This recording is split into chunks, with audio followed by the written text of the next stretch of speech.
I'm just I'm just saying that's all. But anyway, good morning, Joseph Lee. Good morning, sir.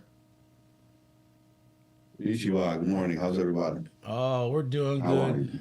Oh man, just reading some news and some other stuff going on. I just can't believe that if the black athletes do what the NCAA say, um, then Florida's going to be hurting.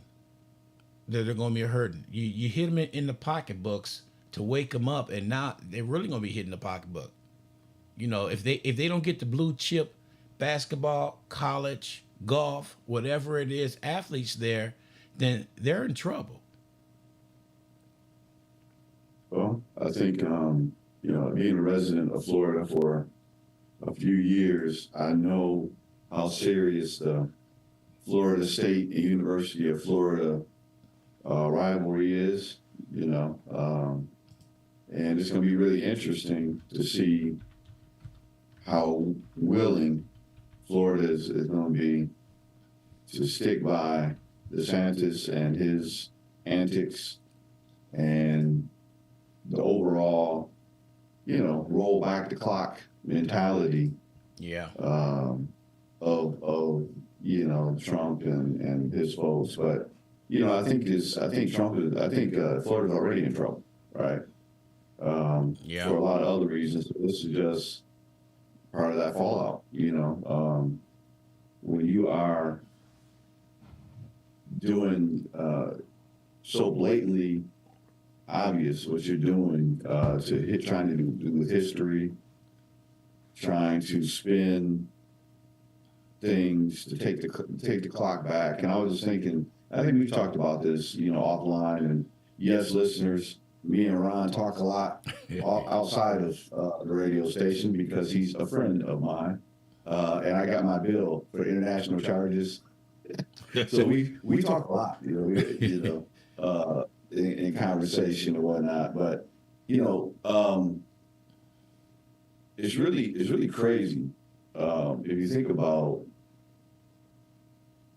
the collective efforts combined of trying to roll the clock back in terms of attacking civil rights, the so-called woke agenda, Yeah. um, looking at what just happened with the Supreme Court today in the most extreme legislation ever put out about, essentially, from what I understand, allowing racial profiling um, hundreds of miles from the border in Texas,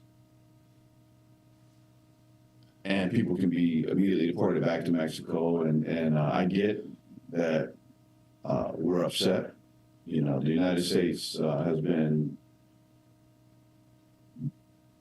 dealing with this border issue or not dealing with the issue, as Biden pointed out, not wanting to make any real changes because it's an election year.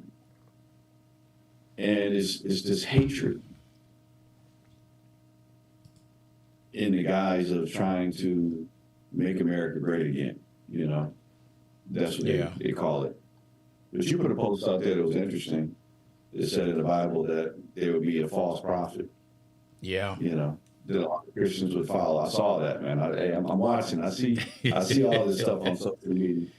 That I also see on Facebook. I don't know if you saw your Facebook account, is hacked. but have you seen that they didn't put Country Wayne on there? Yeah. They hacked my WSN radio. Is that the one you're talking about? Yeah, yeah, Yeah, they hacked that. It's yeah. a person out of Peru, and they hacked that. And I've been working diligently trying to get it back, and I've been getting backlash. There's no number to call Facebook, so I'm sending Well, support. it's interesting. It's interesting that they picked Country Wayne, and I'll tell you why. Yeah.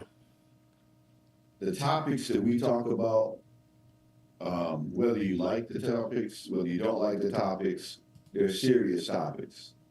And with 30,000 listeners consecutively plus, and we think the number is higher than that, um, somebody doesn't want us talking about these things. So instead of talking about substantive things, they pick Country Wayne, right? Yeah. And I like Country Wayne. You know, I think he's a funny guy. I like his skits. But at a time when we're trying to get real knowledge out there, at least have realistic conversations with people that are educated, like myself and you. You know, put people out there to challenge, which and I think is really interesting that when I was in college in debate,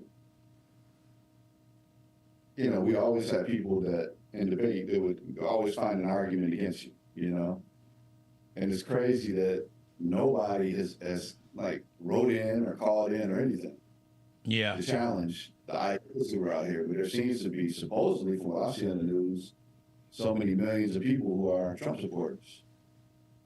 But nobody wants to call in and have an intelligent conversation. Their minds made up, right? Right. Don't confuse me with the facts. You know, I got my own alternative facts that I'm looking at. So, you know, we're in an interesting time, man. So I'm not surprised at anything that happens in Florida. I'm glad, and I hope that they boycott Florida's agenda. You know, I kind of like that it's athletics. I hate that, you know, sport programs about it. But I did some work when I was in Texas for a professional team. And people don't understand that each athlete is like a small enterprise. A lot of people get fed and eat and survive off of these athletes. A lot of careers are made, you know. There's an athlete that I know of that was dismissed from a team, and there's a whole group of people that were upset because the marketing and all the things that go on in terms of putting his image out there and all that was affected. So, more importantly, I guess it's good to stop the status quo anyway. Yeah. You know, instead of just playing sports, instead of, you know, doing business as usual, I think things should start breaking down a little bit to point out what's really trying to happen in Florida. Just like, you know, California historically has been like the starting point for a lot of things that would travel over the rest of the country. I think they're trying to get Florida to be that way for the ultra right or ultra conservative folks. If they can start it there, maybe they can start a conservative wave all over the rest of the country. I think that's what an ultra conservative wave. I think that's what they're trying to do. Yeah. With DeSantis, and you know, if you really want to be successful in the Republican Party, which has now been almost completely taken over by Trump and over the RNC, is his daughter-in-law is now taking over that, and they've fired, you know, or let go of 60 plus people. We got some serious stuff. Yeah, we that's do. going on. University of Florida getting rid of its diversity and inclusion department, the whole department. Right. They fired You know, everybody. I think that's